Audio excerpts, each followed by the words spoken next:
Hi everyone. Greetings all. We're in the Pure Worship book. We're in the chapter 12, which is I will make them one nation. We've dealt with some of it, and we're now at the subheading on page 130. We're going to be discussing paragraphs 7 to 10 of this section under How did Jehovah collect them together? We've already observed that this is supposed to be about Ezekiel 37. There'll be one faithful nation under David, their shepherd, right? Yeah. And we'll see that David somehow gets obscured here till the next section on page 133 starts, when they make David an invisible presence of Jesus since 1914. But the text, as we've pointed out in prior videos, doesn't allow you to do that. The text is about literal people in a literal land and a literal David. Well, that's questionable. Literal David is, or does it mean Messiah? But literally there in the land. Right. God tabernacling among his people. That's the end of chapter 37. So we always should keep that in mind. I'm going to be reading from the screen, by the way, and Vivian from the book. Yeah. Okay, here we go. We're not going to read all the paragraphs because it's basically just about the restoration from the exile of the faithful Jews that you've isolated here as faithful. You've called them faithful men. And you've listed them in paragraph 9, right? Right. And there they are. We got Zerubbabel, Joshua, Ezra, Nehemiah, Haggai, Zechariah, Malachi. That's 7 names we know. Yeah. And you say all these faithful men exerted themselves in encouraging the nation to follow God's instructions. But you then deduce, by the time you get into paragraph 10, that somehow by Jesus' day, they say most Israelites failed to adhere to pure worship. Yeah, and then they say by the time Jesus came to earth, the Jewish religion was divided into several sects that were led by unfaithful shepherds.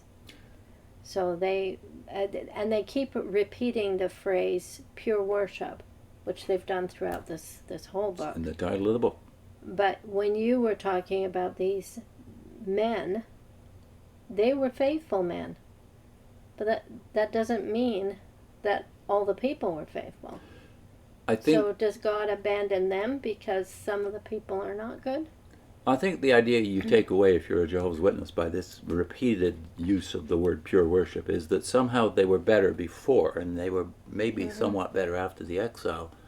But the idea that their relationship with God depended on them being the true religion and pure worshipers is not in the Bible at all. Yeah. They're God's people by election. They are the chosen nation. There's no time that we know of where most of them were faithful. There's a most remnant of them were obedient. of faithful ones. A remnant. All the way through. Yeah. Including after the exile and in the days of Jesus. So, for instance, in the New Testament, before we get to the life of Jesus, we find out there's John the Baptist. There's Simeon and Anna that greet the baby Jesus at the temple. Anna and Zechariah. And Anna and Zechariah, the parents of John, yes. So you're Elizabeth and Zechariah, rather, the parents of John.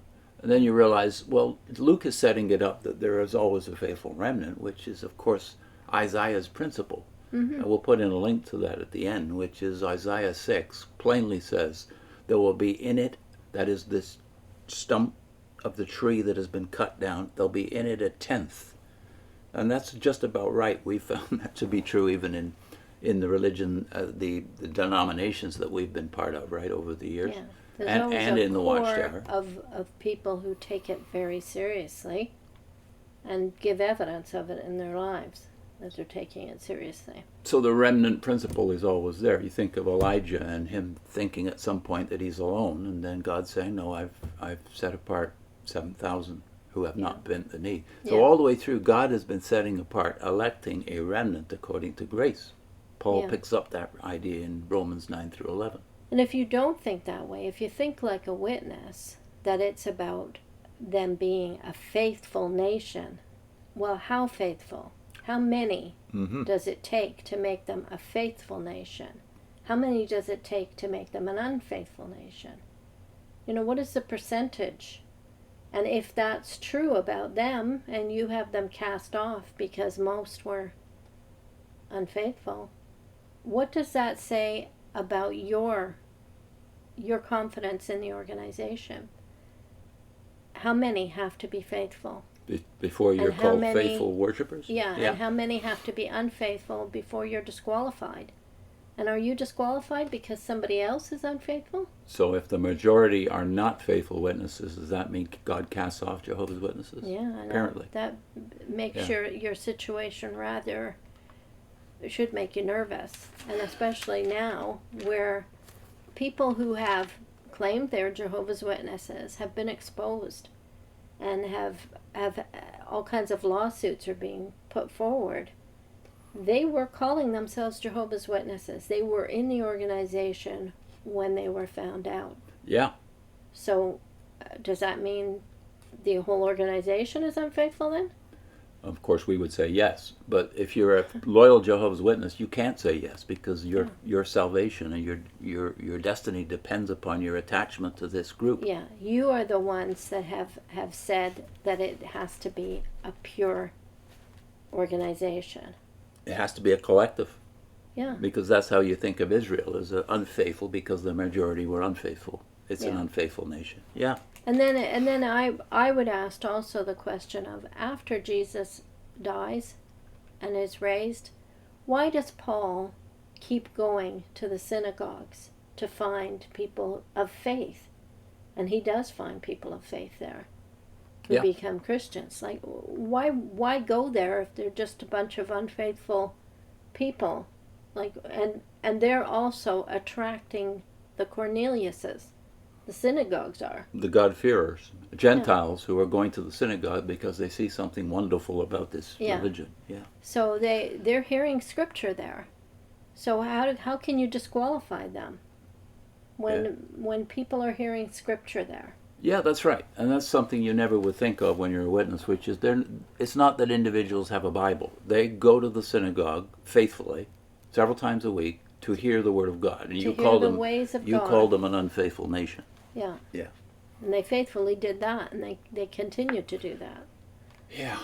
A lot of Christians see it that way too, though. We have to admit, there's a lot of Christians who believe that Israel was cast off because they were unfaithful. Yeah. Make it a clean cut, like Yeah. a true religion, and now they're a false religion. They were reading the Word of God, and they're the reason we even have a Bible. That's right. So how can we call them all unfaithful? Or even close to that. Yeah. Because you're setting a pretty high standard for yourself and the organization you're a part of if you Yeah. think this way collectively. Yeah. Though there was always a remnant, and that, by the way, is also in Isaiah 10. Now, they, in chapter 8, rather in paragraph 8 here, have referenced Isaiah chapter 11. Guess what they do with Isaiah chapter 11, which is semi-familiar if you're a Jehovah's Witness. Well, they give you only select verses, for one thing. They don't actually quote them. They just say Isaiah 11, 12, 13, and 16. So 3 verses out of an entire chapter to make their case that the remnant were gathered from all corners of the earth, which was not true, by the way, of the Babylonian exile. The remnant didn't return. But you have a prophecy, if you look at Isaiah chapter 10, and I just want to look at verses 20 to 23 here before we go to 11. We'll read 11 in its fullness, but look at chapter 10, verse 20 about the remnant principle here. It says, I'll read this from the ESV. In that day, the remnant of Israel and the survivors of the house of Jacob will no more lean on him who struck them, but will lean on Yahweh, or the Lord, the Holy One of Israel, in truth. So we're not talking about the follow-up to the Babylonian exile here. A remnant will return, the remnant of Jacob, to the mighty God. By the way, El Gibor here, the same that the Messiah is called in the previous chapter, El Gibor, the mighty God. For though your people Israel be as the sand of the sea, only a remnant of them will return. Destruction is decreed, overflowing with righteousness. For the Lord God of hosts will make a full end, as decreed in the midst of all the earth. So this is talking about the final judgment of Israel and the nations at the time of what we call the second coming. And it doesn't say all Israel will be saved to the man. It says the remnant will be saved. But nevertheless, as a nation, they are elect. They are chosen. They are the chosen people. and they'll be numerous. They'll be as the sand of the sea, so millions. So take that idea and then go to chapter 11 where they select 3 verses but don't even quote them. So we should read the familiar part first and then read what they're referencing and fill in the blanks. Yeah. So you wanted to start at 6? Yeah. Yeah. So this is what is familiar to us. The wolf will reside for a while with the lamb. I'm reading from the New World Translation too. And with the young goat and the leopard will lie down. And the calf and the lion and the fattened animal will all be together, and a little boy will lead them. The cow and the bear will feed together, and their young will lie down together. The lion will eat straw like the bull. The nursing child will play over the lair of a cobra, and a weaned child will put his hand over the den of a poisonous snake. They will not cause any harm or any ruin in all my holy mountain, because the earth will certainly be filled with the knowledge of Jehovah, as the waters cover the sea. That's the part that I the part we know. But what's the setting for that? In the context, what regathering are we talking about? What one nation are we talking about? Israel.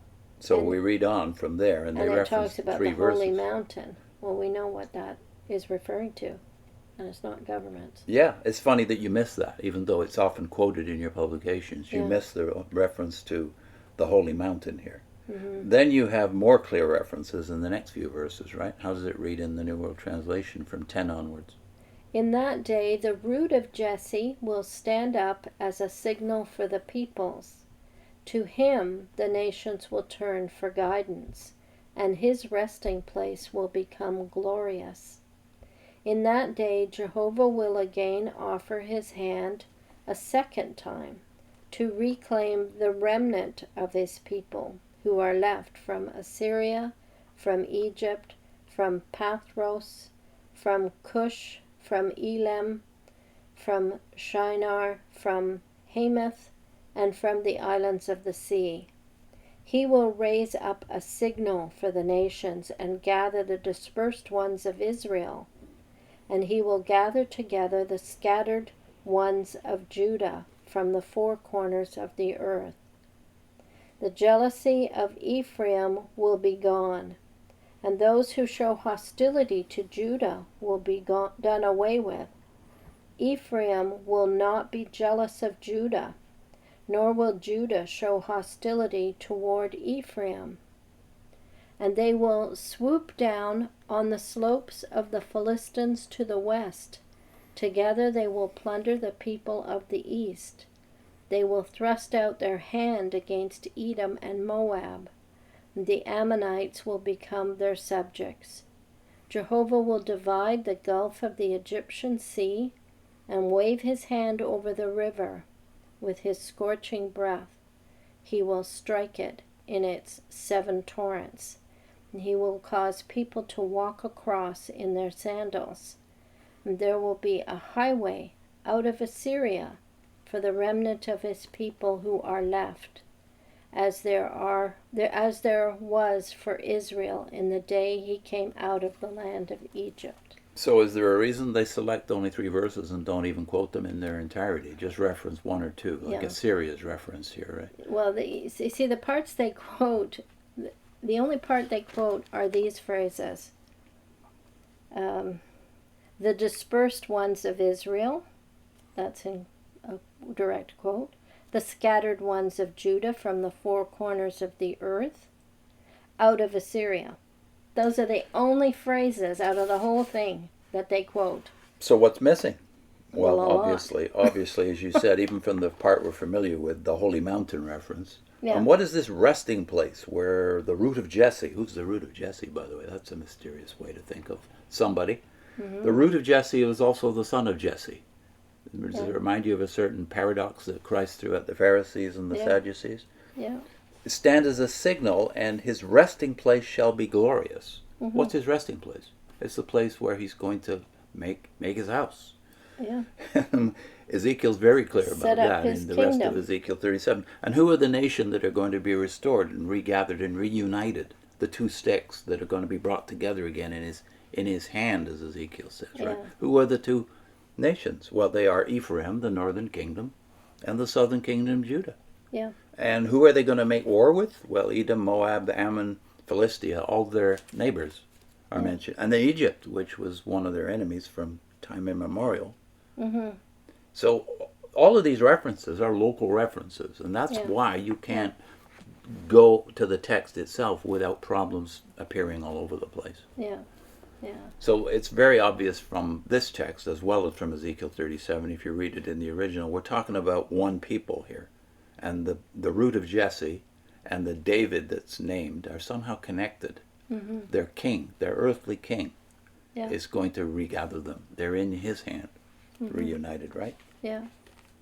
What's our link? The link is Ask JW's, is Israel cast off or blinded? And the remnant in Romans and Revelation Yeah, are referred to. This is a McLaren conversation that we developed from his commentary, our exposition of Isaiah, where he talks about the fact that are they cast off forever?